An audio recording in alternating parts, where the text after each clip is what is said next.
Yeah. So once again, British politics, as I call it. We are at the very final moments where the Tory MPs are basically voting in a way to give their backing to one of the two potential prime ministerial candidates. The front runner, as usual, just like the last time, was Rishi Sunak, and Penny Mordaunt struggling to make the numbers, that 100 number that will then hopefully take these two candidates to the Tory members to vote. In all fairness, you want your prime minister to be as representative of the people as possible. So in all fairness, it's a lot fairer if this vote can actually go to the members of the Conservative Party. But once again, the potential of having a general election is high, because it seems that there is still not that absolute unity within the Tory party. So here we go. Parliamentary party members, and if Penny Mordaunt, for example, gets the vote of the membership, if that were to happen, that's more division, more unrest within the Conservative Party. Is there a way that the two could work together somehow? I'm not sure if I'm talking about a joint ticket, but in terms of, could they come to some kind of agreement together that would avoid what we saw happening between Rishi Sunak and Liz Truss in that leadership contest? The first thing I'd say on that, SJ, is the situation between Boris Johnson and the Parliamentary Party and Penny Mordaunt. Okay, sorry, I've just got a tweet here. This is from Penny Mordaunt. It looks like Penny Mordaunt has dropped out of the race.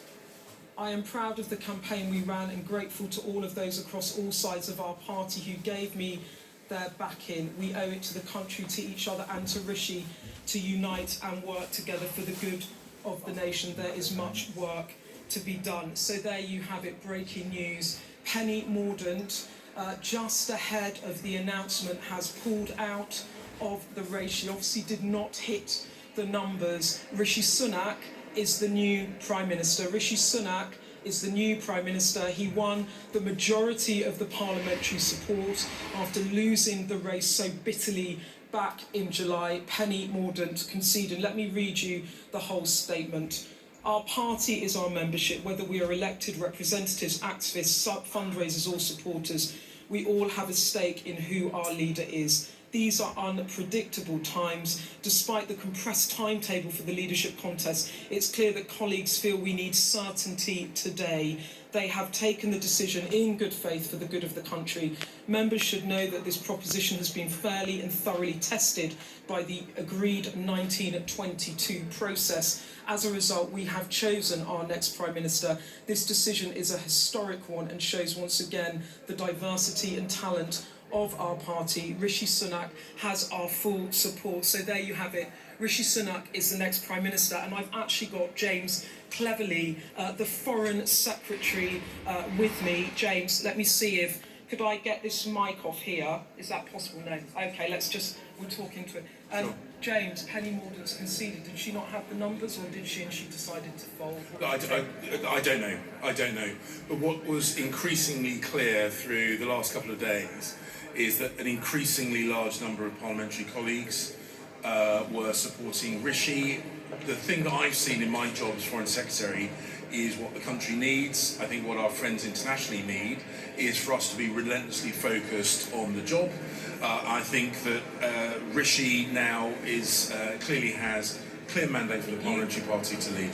Foreign Secretary, you didn't want Rishi Sunak. You actively backed Boris Johnson over the weekend. Are you disappointed with this result? Your guy was forced out. What happened with Boris Johnson? Is it right that he was told by the parliamentary party that he did not have a mandate with them to govern, that the party would be ungovernable under Boris Johnson. That's right, isn't it, Mr. So the conversations that I had with Boris, he had the numbers, but it was clear that the weight of support of the parliamentary party was towards Rishi. I've always thought Rishi, and I've said so publicly, an incredibly talented politician. And what the country needs, what the party needs, is for us to now be relentlessly focused on the issues that we face, both domestically and internationally.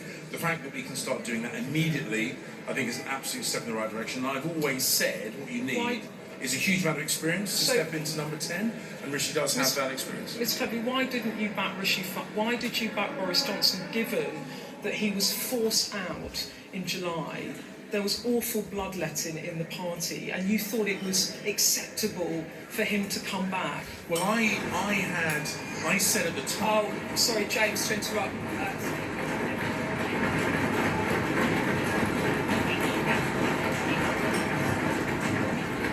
Good afternoon. As returning officer in the leadership election, I can confirm that we have received one valid nomination.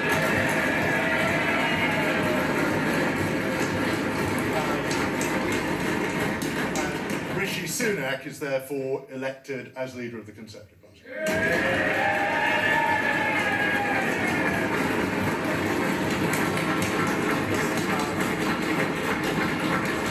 And you may wish to know the new leader of the party will address us in this room at 2:30. Thank you. So there you go, Sir Graham Brady confirming. So, Sir Graham Brady, the chairman of the 1922 committee, has just announced that it was a one-horse race and Rishi Sunak is the one that has the backing of all, well, probably 2/3 of the MPs in the Tory party. James Cleverly, Foreign Secretary, who basically put his support behind Boris Johnson, is being interviewed. I mean, the reality is that they all have to unite behind Rishi Sunak as it stands. I think also the Chancellor of Exchequer, Jeremy Hunt, also had Rishi Sunak on his side. And so basically that's the situation. Now we have the Prime Minister, Rishi Sunak, and this is more politics of, I'll say, British politics. So Rishi Sunak, who was a backbencher a few days ago, is now the Prime Minister of Britain. So this is more surprises. When things are calmer, we can do a retrospective of what happened and why. But what we're seeing today is that the stuff that I deal with, the stuff the Chancellor's having to deal with, the stuff the Defence Secretary is dealing with, really big, important international events and domestic challenges require our full focus. That's what I've been working on. And now that we have certainty, now that we can focus on what we really want to be working on, which is working on behalf of the British people, stabilising the markets, protecting our friends in Ukraine. That's what I think the country demands of us, and that's what we're going to be doing. I'll ask you two more things, James Cleverly. I imagine this one you won't answer, but I'll give it a go. Are you going to remain Foreign Secretary? Is Rishi Sunak going to keep you in Cabinet? You simply not know. Of course we don't know. No one knows how long they're in a particular role.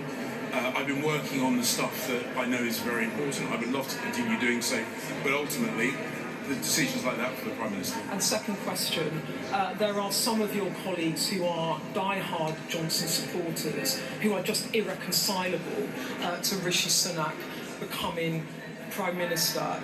Is there still a risk? Do you acknowledge there's still a risk of division? I mean, Nadine Dorries was tweeting out last night that there should be a general election. So we have absolutely got to focus on the needs of the British people, and that means focusing on work, that means uniting around the Prime Minister.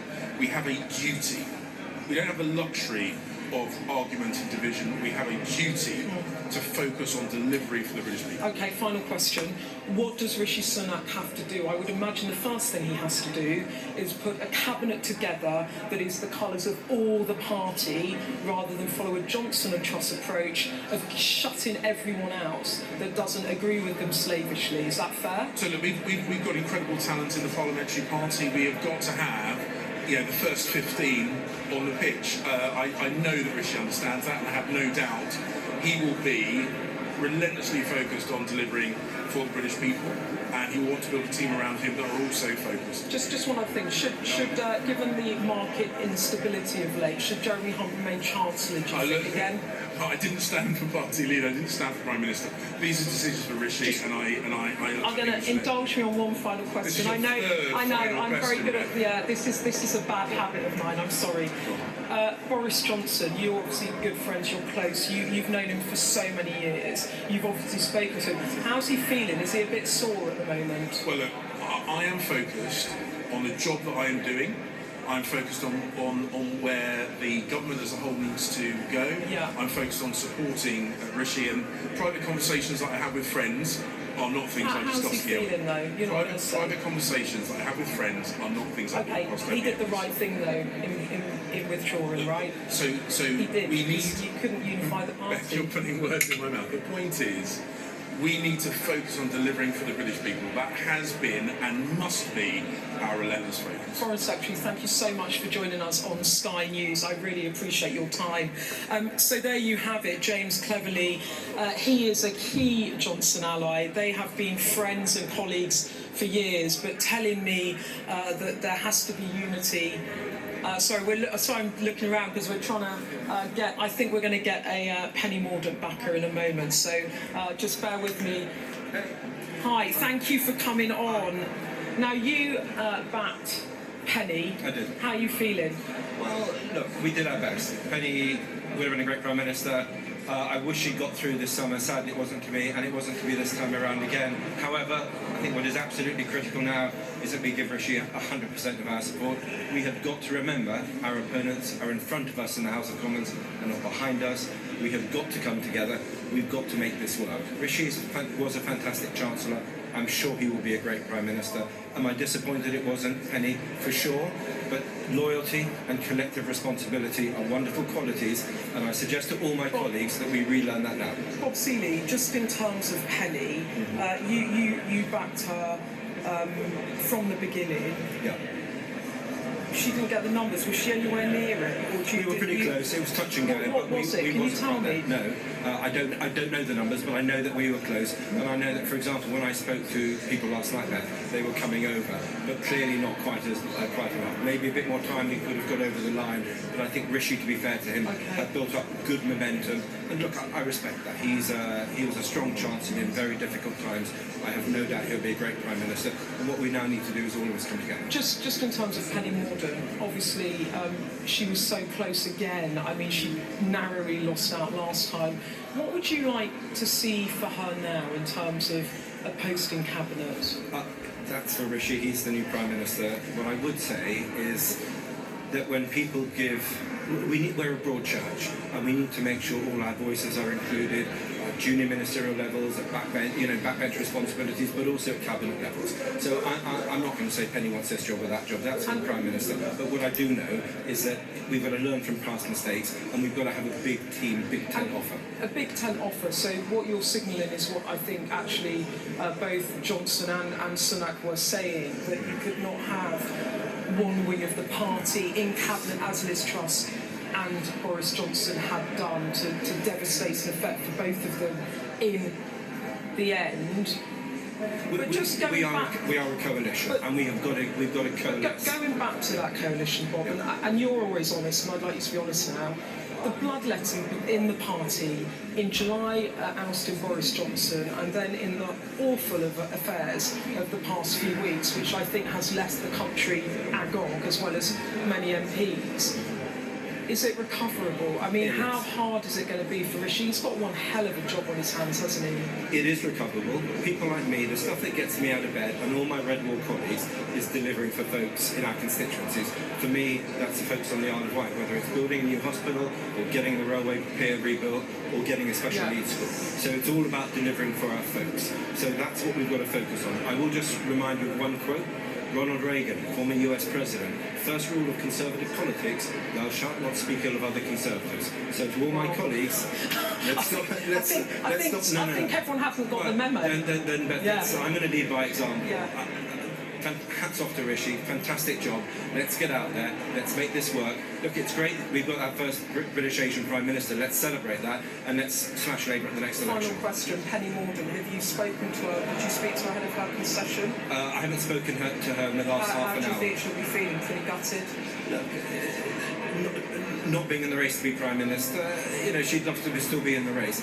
What's important now? We've got a clear winner, we've got to come together, we have got to unite, and we are going to. So come next spring, come next summer, all this in the last few weeks, last couple of months, I think, inshallah, it's going to be a distant dream. Is it recoverable though? Yes. Do you think the party could win the next general election? Yes. We have an 80 Do you actually believe that? For sure. We have an 80-seat majority, and we won a really big... 30 points behind us in the polls, and this trust has arguably trashed the brand. Well, Fair or unfair? I think that's unfair on this. I think she went too far too fast. And what I'm going to do is work with the Cabinet, work with the Prime Minister to make sure we rebuild that brand. For most of the last 200 years, Beth, we have a reputation for competence and leadership. We're going to get that back. Bob Seeley, MP for the beautiful Isle of Wight, where I was a summer or two ago. Thank you very much for coming on Sky News. So there you have it, both a Sunak backer and a Mordaunt backer saying there, so I'm just checking my phone because it's buzzing away and I haven't been able to, saying there that the party has to unite around Rishi Sunak. Rishi Sunak is the new leader of the Conservative Party. He's going to be the next Prime Minister. We're going to hear from him at 2:30 today. You heard a lot from him over the summer about what he wanted to do as Prime Minister, but now we've got to hear a bit more about that. In terms of his economic policies, basically Liz Truss has had to reverse everything she wanted to do that was in conflict with Rishi Sunak, and Jeremy Hunt, the new Chancellor, has basically implemented much of a Sunak programme on economy, on the politics of all of this. People today saying we've got to unite. This is a party scarred by the awful events of recent weeks, anointing a Prime Minister on September the 6th, only to then oust her a few weeks later after 44 days in office, the shortest serving Prime Minister ever, and now a sense that the ship really has to pull together again and the infighting has to stop. My big question is that despite the voices coming on camera saying it will, how will that work? We know that Boris Johnson had publicly 59 backers. Yes, many of them have flipped to Rishi Sunak, but the Johnson team putting out a statement actually saying that his 102 nominations had been independently verified by the 1922 committee. What does that tell you? Rishi Sunak might have the majority of the party, but there is a big group of MPs that wanted Johnson. And will they forgive Rishi Sunak, and will they be able to come back together? In the end, divided parties do not win elections. So let's see, can the Conservative Party now regroup after the man that members rejected only in July? OK, Beth, I'm going to let you have a little breather there to check your phone. Lots of reaction to this breaking news coming in. Penny Mordaunt withdrawing from the Conservative leadership race, which effectively makes Rishi Sunak on the verge of becoming the next Prime Minister. He is the new leader of the Conservative Party as of this afternoon. He'll have to have an audience with the King. We all know the choreography. We saw it fairly recently. He will have to go and meet King Charles, and he will then become the country's new Prime Minister. Let's just bring you Penny Mordaunt's statement. It was released just moments before Sir Graham Brady came in to address the 1922 committee and to say that there was only one name on that ballot paper. Penny Mordaunt said this: Our party is our membership, whether we are elected representatives, activists, fundraisers or supporters. We all have a stake in who our leader is. These are unprecedented times. Despite the compressed timetable for the leadership contest, it is clear that colleagues feel we need certainty today. They have taken this decision in good faith for the good of the country. Members should know that this proposition has been fairly and thoroughly tested by the agreed 1922 process. As a result, we have now chosen our next Prime Minister. This decision is an historic one and shows once again the diversity and talent of our party. Rishi has my full support. I am proud of the campaign we ran and grateful to all those across all sides of our party who gave me their backing. We all owe it to the country, to each other and to Rishi to unite and work together for the good of the nation. There is much work to be done. So Beth, the attitude of the Conservative Party now seems to be, right, we've done this, let's get on with it. Yes, that's right, Sarah Jane. And I'm now with George Freeman. Now, George was a key backer of Penny Mordaunt, but appeared to be wobbling this morning in a message that he sent out about national unity, sort of implying, I think, that Penny Mordaunt should stand aside. George, that was your intention, wasn't it? Yeah, I wasn't wobbling. I simply felt that my advice to Penny has been in the last 24 hours, look, this country needs unity and stability, as she has said, and given that Boris has pulled out, given the markets are febrile and they're looking for stability, I would urge her to fold in with Rishi now in a unity ticket. She's going to have to do it on Friday anyway. Yeah. I think she had the So 100 did you numbers. think she wouldn't win the membership vote? Interesting. Well, either way, whoever won it, they were both committed to working together. I think she would have had the 100, and I think she might well have won. But I'm just not sure right now that that is what the country needs. It needs stability and unity, and I'm not sure a TV hustings, a big debate, blue on blue, is at all helpful as we want to get to a point of unity and And so stability. did you tell her that this morning, Yeah, George? And and what did last she night. say? What did she say? Her view was, and I respect this, that for real stability, you need the grassroots of the Conservative Party to feel that Kick the tyres. that they have been part of the process, and I think that is a very honourable and perfectly legitimate view. My own view, I canvassed my association this morning, my executive and my councillors. They were overwhelmingly, the message was, it's you MPs who've got to come together, back somebody, unite behind them and bring the stability we need. Don't give us a contest. So that was just my association. I appreciate there are others who feel a different way. Did you not feel, though, that given you've just said that, given that Penny probably would have stood if she did get the numbers, I think I've been told that she was just shy of the 100, which she was stood. This is unfinished business then for the party membership. There could be a bit of a backlash over this. That's certainly not what I've picked up from my association, who aren't, who are very quick to tell me what they think. They're have very strong opinions. That's not at all the view I've picked up. And I think when you see Suella Braverman, Kemi Badenoch, Steve Baker, all backing Rishi yesterday, that tells me that this party is coming together. And the party coming together, how unhelpful was the Johnson dash back from the Caribbean and floating whether he would or wouldn't stand? That was quite disruptive for the party over the weekend. Unhelpful, would you say, or what? I think it was quite disruptive and quite sort of classic Boris in a way.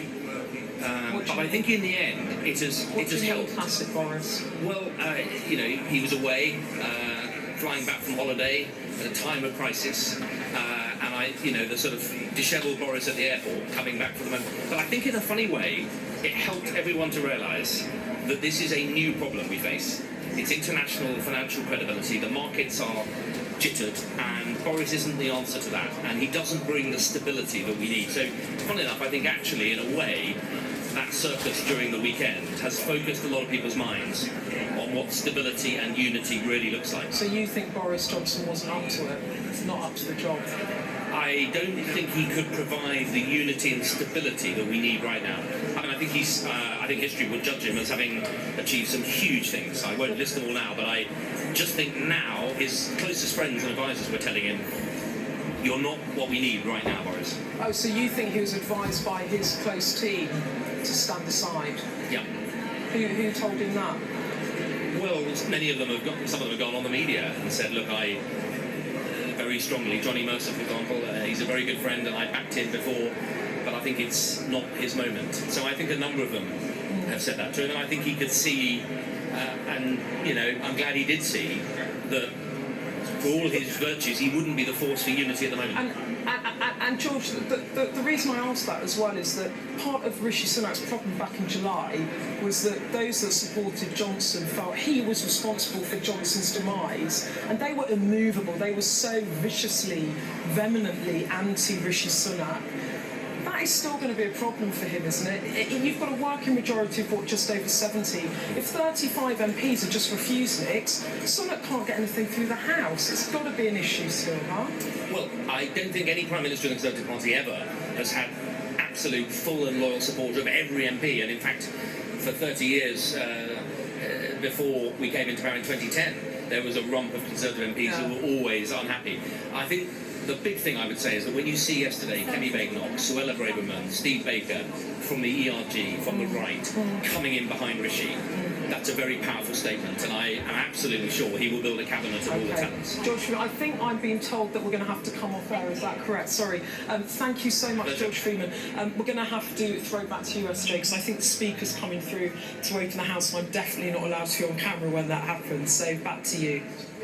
All right, Beth, thank you very much. Beth Rigby, our political editor, live there in Central Lobby, getting immediate reaction to the news that after Penny Mordaunt withdrew from the Conservative leadership race, Rishi Sunak becomes the new leader of the Conservative Party and will be the next Prime Minister. It's worth just reminding viewers, we've been talking a lot this morning, and one of the things that people, Labour actually, Jonathan Ashworth, the Shadow Work and Pension Secretary, said that we haven't heard from Rishi Sunak in the build-up to him coming the next Prime Minister. But he did put out a tweet when he announced his candidacy for the leadership and to become the next Prime Minister. He said the UK is a great country, but we face a profound economic crisis. The choice our party makes now will decide whether the next generation of British people will have more opportunities than the last. That's why I'm standing to be your next Prime Minister and leader of the Conservative Party. I want to fix our economy, unite our party and deliver for our country. I served as your Chancellor, helping to steer our economy through the toughest of times. The challenges we face now are even greater, but the opportunities, if we make the right choice, are phenomenal. I have the track record of delivery, a clear plan to fix the biggest problems we face, and I will deliver on the promise of the 2019 manifesto. There will be integrity, professionalism and accountability at every level of the government I lead, and I will work day in and day out to get the job done. I'm asking you for the opportunity to help fix our problems, to lead our party and country forward towards the next general election, confident in our record, firm in our convictions and ready to lead again. That was Rishi Sunak's statement on announcing his intention to run to become the Conservative Party leader and the next Prime Minister. So that's what we've heard. We are yet to hear from him today, and now it is confirmed he is the new Conservative Party leader and the country's next Prime Minister. He's going to be addressing MPs in that 1922 committee room in around 5 minutes' time. We were told by Sir Graham Brady at 2:30. We'll bring you an update on that as and when we get it. Let's get reaction now from Conservative peer Lord Howe. Lord Howe, your reaction to the breaking news this afternoon. Rishi Sunak will be the country's next Prime Minister. Well, personally, my reaction is a sense of relief. We've got a new leader and a Prime Minister indeed so quickly. But I'm speaking to you from Tokyo, and I'm looking at the external side, how the world sees this change. And because that is very important. In fact, most of our troubles come from the external side. And if the external side goes wrong, and we don't get a grip on it, all these troubles will repeat. So I'm glad about all this. I think it will unite the party. I'd caution against too much talk of delivering this and delivering that. We are in the grip of huge world crises of all kinds: security, threats from nuclear weapons, international financial instability on a major scale, vast inflation everywhere, huge energy problems. And I think I'd like to hear him say he's going to navigate us through these difficulties. We want a really good pilot as well as a leader now. So that's my only reservation. But otherwise, this is a very able man, and I think he will be able to meet these colossal challenges and use new methods as well to curb and contain public expenditure and get a balance back in the economy. Lord Howe, he is a former Chancellor, so you would expect him to have some grip on the country's economy. And indeed, in the the leadership race not so long ago when he went up against Liz Truss. He called her plans fairy tale economics. He predicted what would happen, it seemed. So having him into number 10, how are people going to react to that? Is he going to be seen as the safe pair of hands that the country needs right now? Yes, but a safe pair of hands for what? Yes, he will be seen as capable of addressing these problems, but they are huge problems. He rightly foresaw that in the fragile world financial situation, with fragile financial markets, if Liz Truss rushed into the sort of goodie side of her, the handout side of her budget before she presented a balanced package, it would all go wrong. He was absolutely right about that. And he is an extremely shrewd financial operator. But I'm just saying, however shrewd and skilled our new leader is as a financial operator, he has got to face these colossal world security and financial problems and see how we as a nation fit into this totally new international landscape, which is a very dangerous one. So I have high hopes for him. He is an able person, but he's got to look beyond just delivering at home. He's got to look at navigating through a dangerous world so that we can survive and prosper. Yeah, Rishi Sunak will be addressing MPs in the next 5 minutes or so. Hopefully he will be addressing the wider public at some point today as well, after being formally announced as the new leader of the Conservative Party and the country's next Prime Minister. In terms of coming into number 10, is he going to be allowed to get on with a job? Because you talk about the big issues he has at home and abroad to deal with. But one of the criticisms that will follow him through that door at number 10 is that he wasn't voted for by Conservative Party members, and he certainly wasn't voted for by the wider general public. No, well, that's in the distant past, before we had modern procedures for choosing leaders, that was often the case. And it used to be an inner magic circle, and then MPs who could be there and know the candidates and assess their real character, which is, in my view, much the best. And the party members have their local associations and can push through their views to their elected member of parliament. That is the way, frankly, I would like to see it in the future. So I think now we see a rallying round this man with his qualities, with his track record, with his abilities, after a very unfortunate interim, which I think everyone is extremely glad to be moving on from. In terms of, you said you talked to us from Turkey. How do you think the world is viewing Britain at the moment? Our last Prime Minister tanked the economy. Tokyo, I beg your pardon, not Turkey. Completely different places. Our last Prime Minister tanked the economy.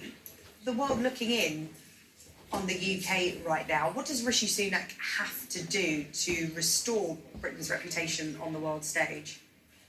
Well, he has to, as I said, I'm in Tokyo, where they know all about financial instability here. And I think the first thing is they're rather amazed, even admiring, that we can settle it all after having undoubtedly made a major blooper, that we can settle it all and overcome the spilt milk so rapidly. And that has been recognised as a very good thing. I think they look on Britain as an example still, but they want us to become more of a saving and financially prudent nation than we've been in the past. You see, the Japanese save like billion, and as a result, although they've got a colossal debt in relation to their GDP, it's 250% compared to our 97%. Although they still manage to get through and prevent and avoid some of the worst effects of inflation. It's remarkable management, but that's what they've done. So they're looking on Britain, I think, in a friendly way. And so there you have it, Rishi Sunak, British next Prime Minister. This country, something needs to change in the way that, our democratic processes are and how we are selecting these leaders and all this saga with the Tory party in this past few weeks. Because then we are constantly having leaders that are coming in without the mandate of the people of this country. And that is definitely a big problem. And so we are going to wait. The second part will be when Rishi Sunak actually shows up to address the nation as the first brown or black British Prime Minister.